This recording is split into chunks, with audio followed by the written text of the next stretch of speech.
morning and welcome to our special coverage of the Israel-Hamas war. I'm Olumide Macaulay. As the crisis continues well over 65 days in this conflict in the Middle East, large explosions and clouds of smoke can be seen near the Israel-Gaza border as Israel pressed ahead in its battle against Palestinian terrorist group Hamas.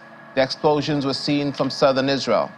Fighting began on October the 7th, when Hamas staged a surprise attack on Israel, killing 1,200 people and taking 240 hostages. In response, Israel has vowed to annihilate the terrorist group Hamas, which has ruled Gaza since 2007. Iran's Foreign Minister Hossein Amir-Abdollahian has said the only thing Iran and Israel share is that both do not believe in a two-state solution. Now, speaking at an international forum in Doha, he reiterated Iran's proposal that a referendum be held to determine the fate of Palestine, with only descendants of those who lived there before the year 1948 being permitted to vote.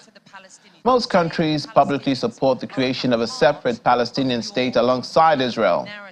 However, critics of Israeli policy say its actions are intended to make this impossible. And the occupying regime of Israel is that U.S. President Joe Biden hinted to the complex relationship he has with Israel's Prime Minister Benjamin Netanyahu, suggesting that Mr. Netanyahu is in a tough spot and that the two have had their share of disagreements over the years and at present. Speaking at the White House reception for the Jewish Hanukkah festival, President Biden recalled his decade-long relationship with the Israeli Prime Minister. President Biden has weathered intense criticism for his support for Israel's response to Hamas' terror attack. Mr. Biden says the United States will continue to work to free hostages still held in Gaza, speed up humanitarian aid to Palestinians, and emphasize the need to protect civilian life.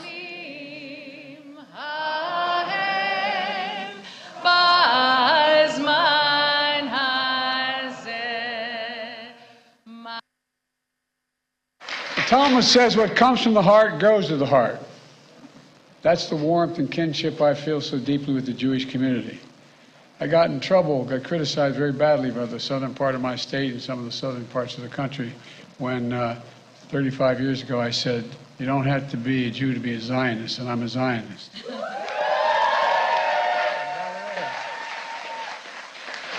You don't have to be a Jew to be a Zionist.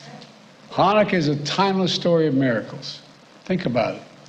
Folks, were there no Israel, there wouldn't be a Jew in the world that was safe. Were there no Israel.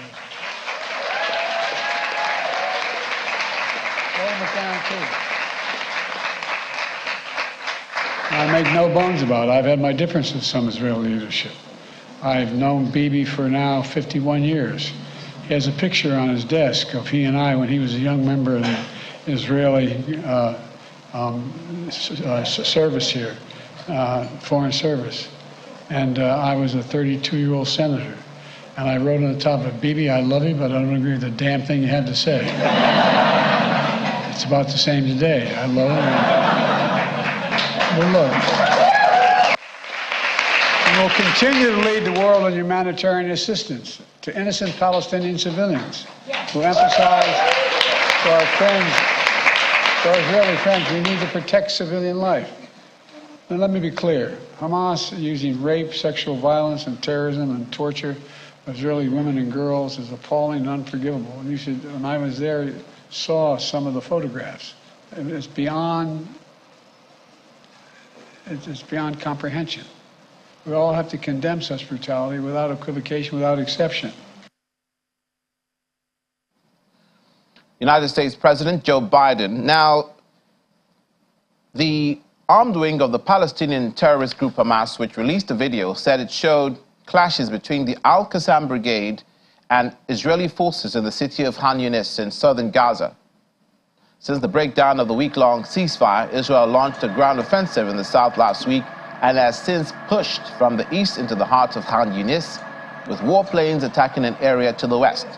According to Gaza health authorities run by Hamas, Around 18,000 people have been killed by Israeli attacks, with 49,500 injured. About 100 of the Israeli hostages were freed during a week-long pause in fighting that ended on December the 1st.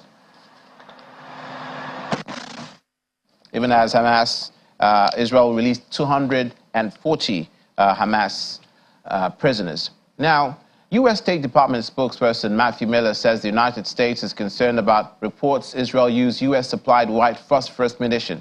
This comes after a Washington Post report on Monday stated that Israel has used the munition in an October attack in the southern Lebanon that injured at least 9 people.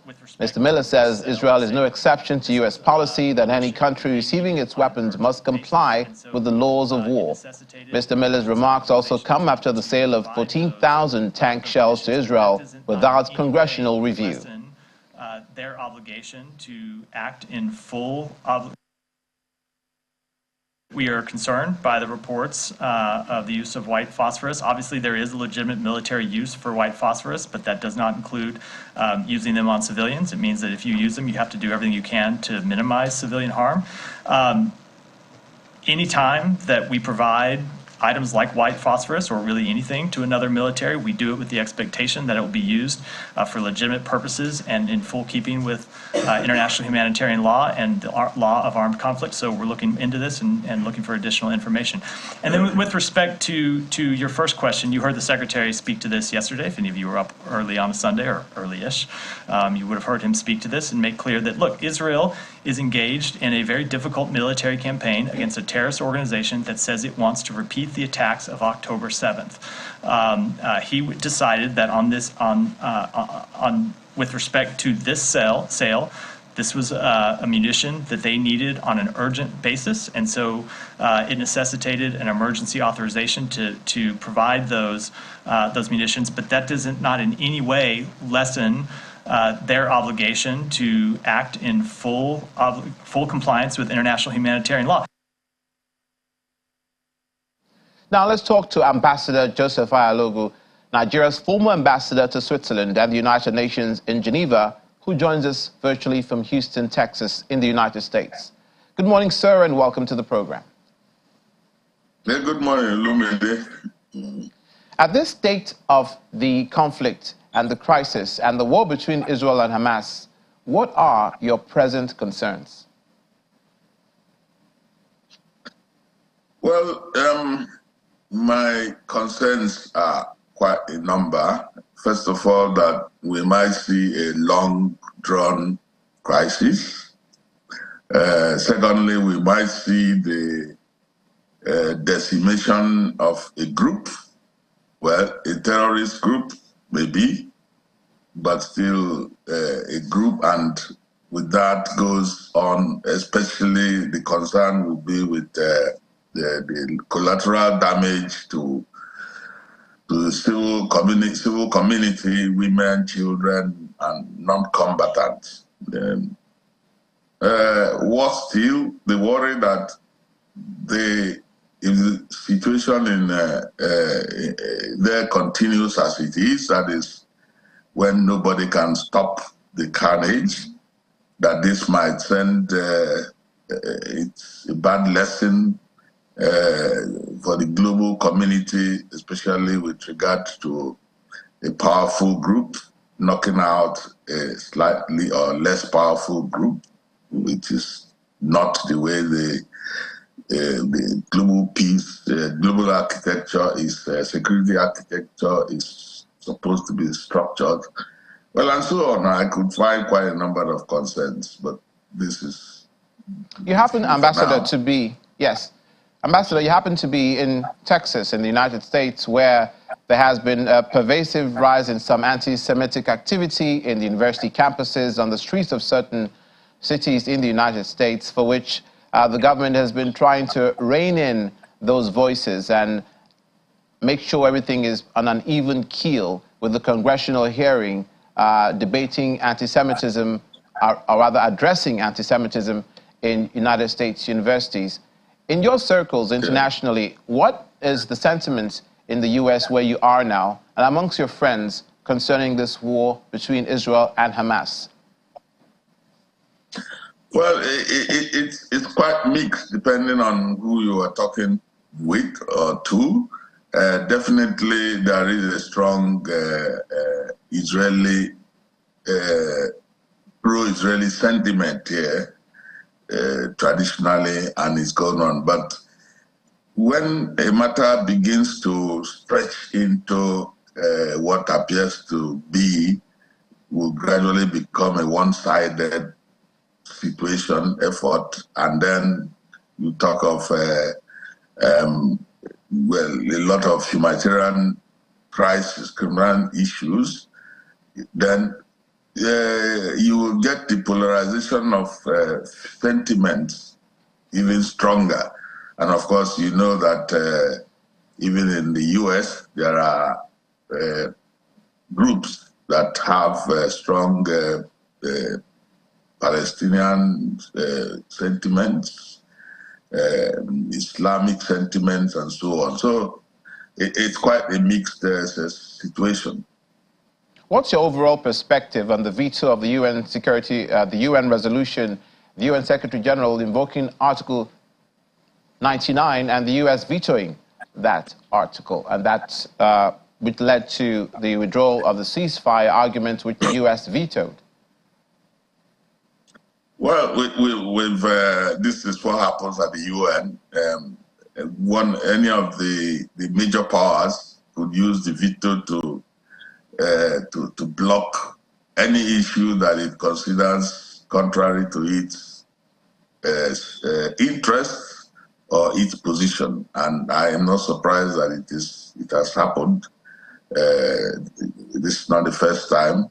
We also saw that happening with regard to Russia vetoing any issue regarding the crisis in Ukraine. So I think it's in the manner of the way we deal with global issues. We tend to have to kowtow to the powerful security, the veto that the big powers have. In the Red Sea, there's been so much activity from the Houthis in the Yemen, in the Houthi-controlled areas of Yemen, who've attacked commercial vehicles. We understand that as recently as yesterday, I believe, another commercial vehicle vessel, which had no relation to Israel, was attacked as well. We've heard from the United States, who say they're thinking of creating a naval task force to ferry or to sort of guide these vessels against the attacks from Yemen, to chaperone them, as it were, through those areas. Should the international community be more vociferous in their position against the Houthis, who are now using this as an excuse to attack commercial vessels, even though we know that they're trying to deter Israel from the war in Gaza? Well, yes, we need free seas access, in the traditional seaways. So any group that takes it upon itself to frustrate that, the easy movement of international, the naval highway, should be condemned by the international community. So no matter what their reasons are, they should be condemned. They should be stopped as if they can. And I would think that that's the very reason why the U.S. is planning to do that, as definitely it has the capacity to do the policing of that crossing. And obviously, Ambassador, this brings Iran into the conversation because they are backing the Houthi terrorists or the militia of the Houthis in Yemen. And also it brings Saudi Arabia into the conversation because they are at odds with Iran over this issue. And it has been far-flung and long spread out. Does this put Saudi Arabia in a position where it has to begin to have some sort of talks with Iran or some sort of change its position. And but Saudi Arabia seems to be pretty silent nowadays. Well, of course, you know, Saudi Arabia is what do we call it diplomatically now, in the center, not exactly in the eye of the storm. It would prefer to manage the emergent Middle East crisis in such a way that it doesn't escalate too much. Definitely, Saudi Arabia is a great friend of the U.S. Doesn't want to break that rapprochement going on now, and definitely because it's also a key Middle East country, does not want to offend the sensitivities of the other Arab states, especially when it has to do with Palestine, which is well, traditionally a Muslim country. Ambassador, if there are any countries in the Middle East aside from Jordan, Syria, Iraq, Qatar and Egypt seem to be the ones that have been the most loudest in efforts in some ways to douse the tension or to create, in the case of Qatar, the release of the hostages, in the case of Egypt, the aid. Should Egypt open their borders for the Palestinian refugees? And should Qatar stop or look at ways concerning how it will address the Hamas leaders who they are harboring in Qatar? Well, we must praise the two countries. They are doing the best they can, both because of where the strategic positions. Egypt has a border, and where the Palestinians will naturally flee or go towards the Rafah border, and that should be the route for humanitarian supplies. It would be nice if Egypt can really open the border. I think they have enough land to cope with whatever influx of Palestinian refugees that come up, even if for the moment to see how the crisis goes. Qatar is also doing its best. We know it's a hard task having to deal with the situation where you are a Muslim country, you are managing a relationship between Israel and Palestine that has gone on for quite a long time, and you are dealing with the Hamas that don't seem to even want to accept the existence of Israel as a state. So I would also say they are doing their best, and if there's any encouragement they can get, they should get it. Ambassador, let's go back to the crux of the matter, this two-state solution. Iran, tongue-in-cheek, I imagine, was saying that they and Israel have this in common, that they, of course, they cannot in any way speak for Israel, for they are calling for the elimination of the Israeli state as well, that they and Israel have it in common, as we reported this morning, that they do not want a two-state solution. If push comes to shove, do you think that Hamas indeed wants to live side by side in peace with Israel in a two-state solution? Are they sincere if that comes to the table once again? Well, what I would say that they don't have a choice. There has to be a two-state solution. In fact, we don't see any other option. You can't. There's no basis to expect that Israel would not be where it is now. The same also with Palestine. So at the end of the day, that is the only option. This is why whoever can convince Palestine and, of course, its leaders, the groupings that stem from Palestine, especially the Hamas, that, look, we cannot be declaring that we do not want, we want peace, and then at the same time, we do not want a two-state solution. In effect, that you want to see the end of Israel. Of course, if you keep saying that, Israel will then be working to see the end of Hamas and the end of probably Palestine. So back to the issue again. We must all admit that the only solution, the only option is the two-state solution. And every effort would be made towards achieving that, and that any of the groups that seriously undermines that concept, even through declarations,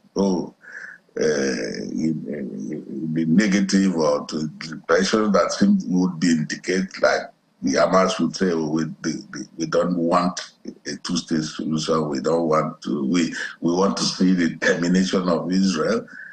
Then that will just continue creating the tension in the region.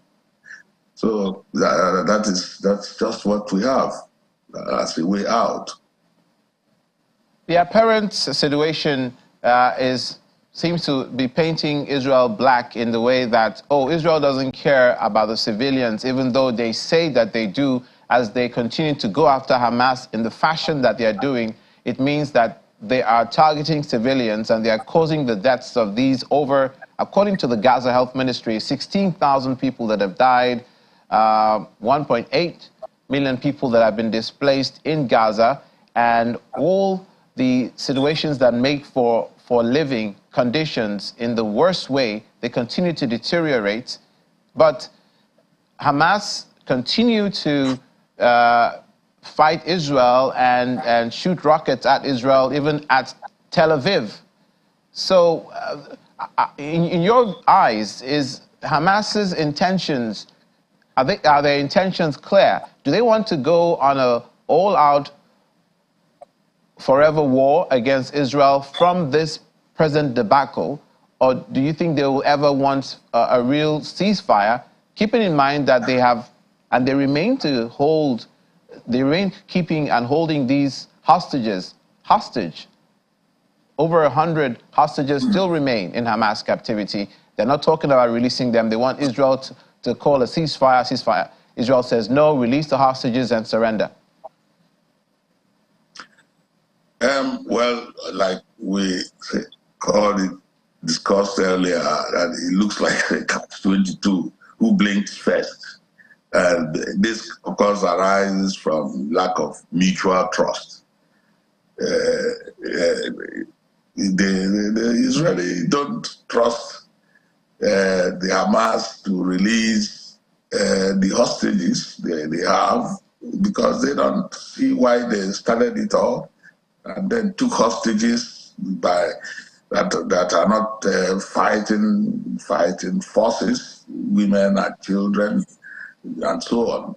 And well, Hamas on the other side would feel that if they release the hostages, then that Israel would not stop. Of course, Israel has also hinted that the release might not be the end of the crisis. The end of this crisis would tie with either a decimation of the Hamas as a terrorist group, or their subjugation and declaring that at least they have changed their ways. It's bad to think of that two sides will not move away from its current entrenched position, because we know that will continue the crisis. But it would be nice, really helpful, if negotiations will really take a higher pitch. We need to get the Palestinians to accept, in principle, the concept of the two-state solution. and that means that you will admit that acceptance of the existence of Israel in the area, and so on. So from there, with the issue of territorial and territories and sovereignty, we can sit down and negotiate that with the global community or the global institutions acting as good third-party helpers. Finally, the Palestinian Authority, do you think they have a role to play in influencing Hamas on the decisions that they're making? Well, they have, ordinarily, one would say that they have a role to play because the Hamas claim that they are fighting for Palestinian interests. The question is whether the Palestinian Authority, which had begun to actually show a less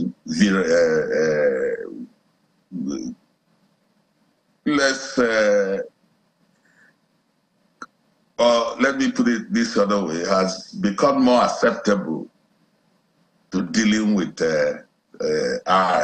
Israel and to even consider the two-state option, but for the Hamas. So the question is, he should have a role, but can they really call Hamas to order? That's the question. And that's a question that is begging for answers, obviously. We thank you for that which you've provided for us this morning, Ambassador Joseph Ayalogu, who joined us from Texas in the U.S., is a full ambassador to Switzerland and the United States in Geneva. Thank you so much for being with us today. Thank you. Have a lovely day. You too, sir. Now, after the break, European Union Foreign Policy Chief Josep Borrell says the bloc to propose sanctions over violence by Israel settlers in West Bank. Details in a moment. Please stay with us.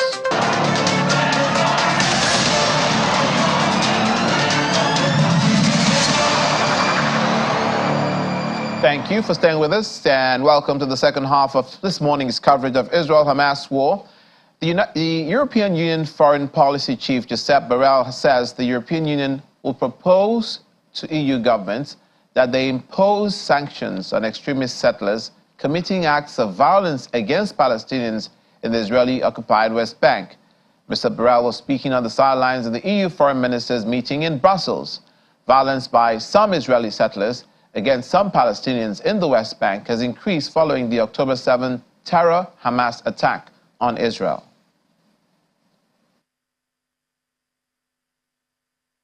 We are also alarmed by the fact that the Israeli government has approved the construction of another 1,700 housing units in East Jerusalem to expand the settlements, which is, we consider, illegal under international law. We condemn this decision. We will work on imposing sanctions against extremist settlers in the West Bank. I will make a proposal to member states in this. In the meantime, the EU have also talked of the targeting of Hamas internationally, where any terrorist activity is seen to be emanating concerning individuals, targeting sanctions against particular Hamas or Hamas-related individuals. Meanwhile, the German Chancellor Olaf Scholz says the suffering of Gaza's civilian population was depressing, and he called for humanitarian aid to be improved. Speaking alongside outgoing Dutch Prime Minister, Mr. Scholz says they agreed on a two-state solution, and that will lead to peace between Israel and Palestinians. Fighting between Israel and Hamas intensified across Gaza, fueling fears flagged by the United Nations. UN Security Council envoys spoke of suffering and urged an end to the war in the Gaza Strip as they visited the Egyptian side of the Rafah border crossing, the besieged Palestinian enclave's only entry point for aid. China's representative to the United Nations says in his words, "This is really a tragedy," adding that the Security Council's main priority is to maintain peace and security. A dozen Security Council envoys attended the trip organized by the UAE to visit Rafah, just days after the Secretary General Antonio Guterres warned that thousands of people in the besieged Palestinian enclave were simply starving. Amongst those visiting was Russia's permanent representative to the UN, who hopes for a meaningful solution and resolution of the conflict. Now let's talk to Dr. Dapo Thomas, expert on international relations theory, Lagos State University, also a founding member of the AFRPN, that's the Association of Foreign Relations Professionals of Nigeria, who joins us virtually from Lagos. Good morning, sir. Welcome to the program. Yeah, good morning, India. How are you? I'm very well, thank you. Not as well as both sides in this conflict. As a matter of fact, things seem to be going from bad to worse in terms of the suffering of the people in the Palestinian enclave in Gaza. And for the United Nations, which is where I want us to begin, Israel has said they've called for the resignation at some point of Antonio Guterres. They have cited cases where it seems to be that the United Nations is openly siding with Palestine or with the Palestinians and the Gaza Strip over Israel's reservations. This news came out just yesterday or the other day, where allegations yet to be proven, but tabled. United Nations Relief and Works Agency, the UNRWA, according to the Israeli Defense Forces, some members of the UNRWA, which is meant to help Palestinian refugees, the agency of the UN, were found to be aiding and abetting Hamas. They found cache of weapons hidden under UNRWA crates in certain areas inside Gaza. They found that this UN agency as well had workers who are on social media openly celebrating the October 7 terror attack against Israel. UNICEF has come under fire from Israel. UN Women have come under fire for Israel. The way they condemn what's happening in Gaza is not equal to the way they condemned the actions of Hamas on October the 7th. What's your position? I've emphasized it so many times that I believe very strongly that the action of United Nations, I don't want to go personal now, by talking about Antonio. Let me just say UN and all these agencies. And I'm drawing a kind of parallel with what they are doing in Ukraine. From what I am seeing here, there is a bit of a sentimental approach. Some of the things happening. Naturally, yes, you can say it's sensible, or maybe it's natural. You can say yes, they are entitled to be so sentimental. Why? Because nobody with these children at this kind of situation. Sympathetic, right?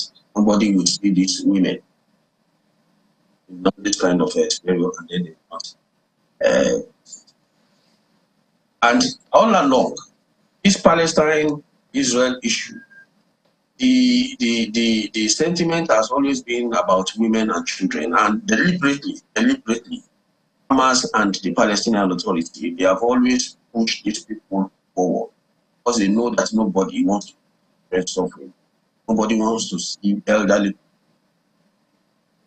So they tend to be hiding under this kind of sentimental issue. To vote a kind of campaign against Israel is working. However, I do not expect those in official authority, people who work with, have this kind of there are rules, there are laws. So you are there to all this. Why do we have this kind of situation in Gaza, and why don't we have it in Ukraine? You start to when you see Ukraine now, you can't see this flurry of fight. You can't see this flurry of activity going on in Ukraine. And the Ukrainians will be wondering, are they being discriminated against? Yes, they are being discriminated against because, number one, they are confronting a superpower. And it has shown seriously that the United Nations is definitely weak when it comes to talking about a superpower and another power, another smaller. Because the way they are approaching, what is going on in Ukraine is even more terrible than what is going on in Gaza. Because in Ukraine, you are having a wasteland agenda. The entire Ukraine is seriously a wasteland now. They have started attacking Kiev, and that is the end. That is the end. So, but we have this Gaza, and legitimately, Israel has the right to go and attack. I have said it so many times that I do not believe that they cannot do precision attack. They can do precision attack to ensure that they do not have this kind of, when you say collateral damage, you are looking at a very small fraction, maybe 1% of, maybe few people. But when you have 18,000 casualties, that's no longer collateral damage. That is you are targeting anybody. And when you target children in war, it is a very bad thing. There is no way you can win that kind of public opinion war. It's public opinion war. You can't win it. That's why Israel is being attacked now. So it seems globally, because I have seen that even Belgium, Spain, Ireland, and Malta, they have also started reacting that no, this kind of carnage cannot continue. Some European countries have also started sharing this kind of sentiment.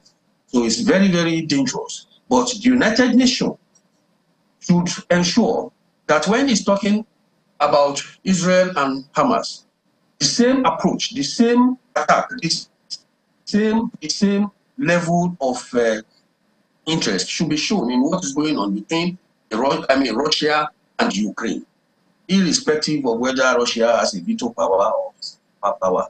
You know, so I think it is part of these discriminatory tendencies or these discriminatory activities of the United Nations that has made Israel in particular call for the resignation of And in both cases, Doctor, is United States of America, who are allies of Ukraine in this case, and who are allies of Israel in the other case as well, and who obviously now are going against Iran, their traditional enemy, and against Russia, their Cold War enemy.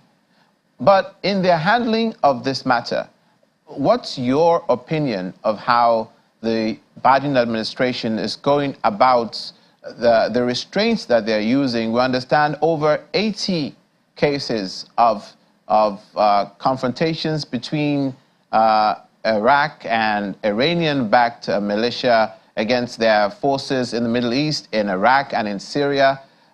No loss of life, but in some cases, U.S. personnel have been injured. Yet nothing is done that is more notable than what we've seen already. The time was that this was possibly unthinkable, that harder strikes or harder retaliatory or harder responses will not have been taken at this juncture. But obviously, the argument is they don't want to escalate the tension in the region.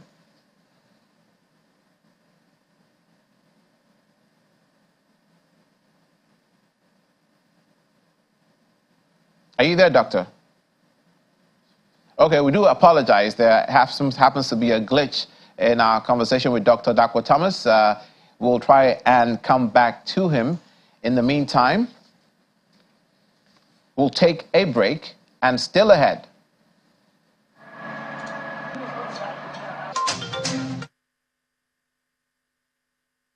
Solidarity with Palestinians. Details in a moment. Please stay with us.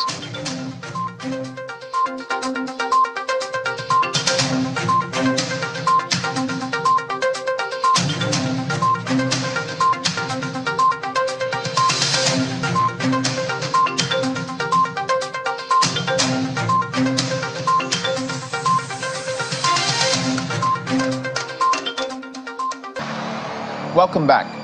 Palestinians in the West Bank took to the streets on Monday in protest against the war in Gaza and in solidarity with those killed during the war between Israel and Hamas. Protests were held in Ramallah and Hebron, while a general strike called by Hamas was held across the West Bank.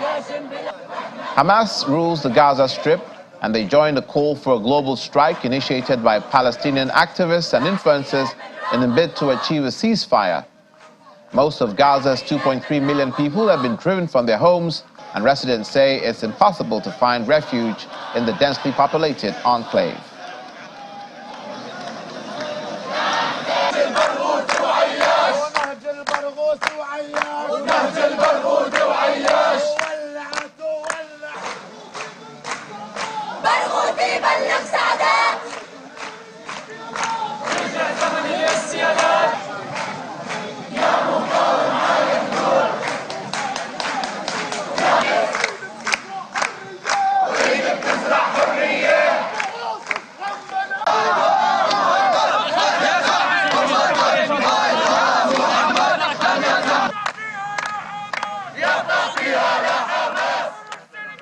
While Lebanon joined a call for a global strike in solidarity with the Palestinian people and Gaza, as fighting between Israel and Hamas intensified across the Strip. Banks, schools, and government institutions were all closed across Lebanon, with some shops and restaurants joining the strike, as well as ships in Beirut port sounding their horns at midday in response to the strike.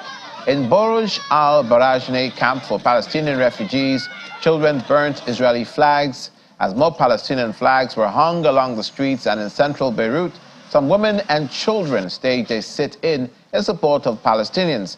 Palestinian activists called for the general strike to protest the Israeli war between Hamas and Israel and the American role in the war.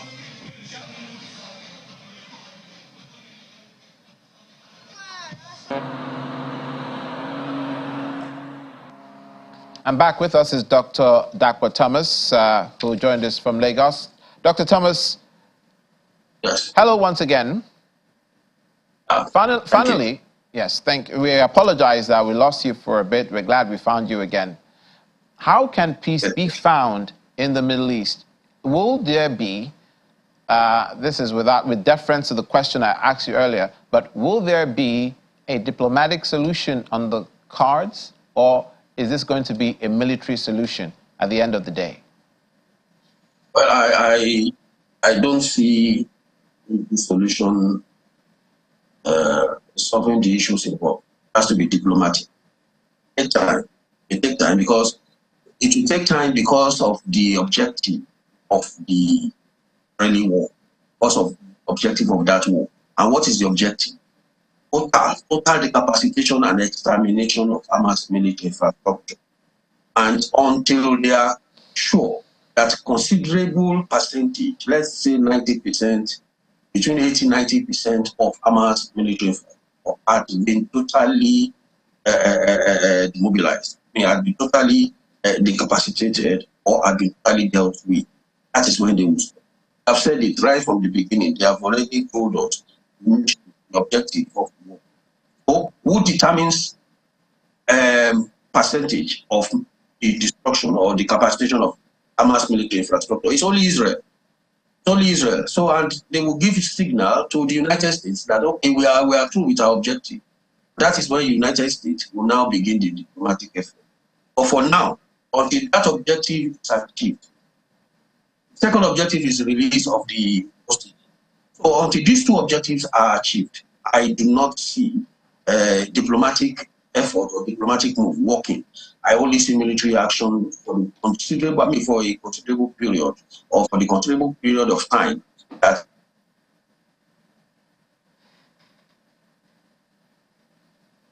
I will take that as the last submission of Dr. Dakwa Thomas. We apologize once again for that glitch where he had to go, but Dr. Dakwa Thomas is an expert on international relations theory at the Lagos State University. Thank you, Dr. Thomas.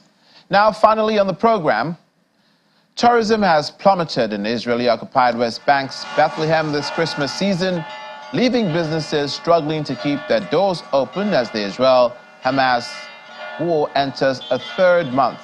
Walking through the empty corridors of Bethlehem's Alexander Hotel, 34-year-old owner Joey Kanavati opened doors to vacant rooms. Before the outbreak of the war in early October, the hotel was overbooked with tourists and pilgrims visiting Bethlehem for Christmas.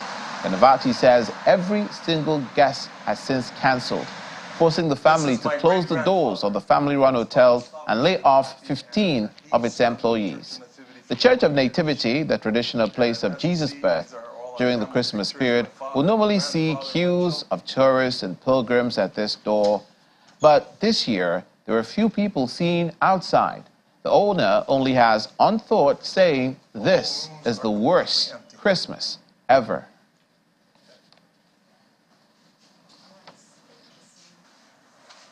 Completely empty. We have no guests, no one, even plus we have bookings for 2024 are all canceled. So we were expecting a very good year for 2024. But now all what we get on the email is cancellation after cancellation after cancellation. So it is a catastrophe. We were fully booked October, November, December. We were 120% capacity. We were looking different hotels to send the people because there's no room.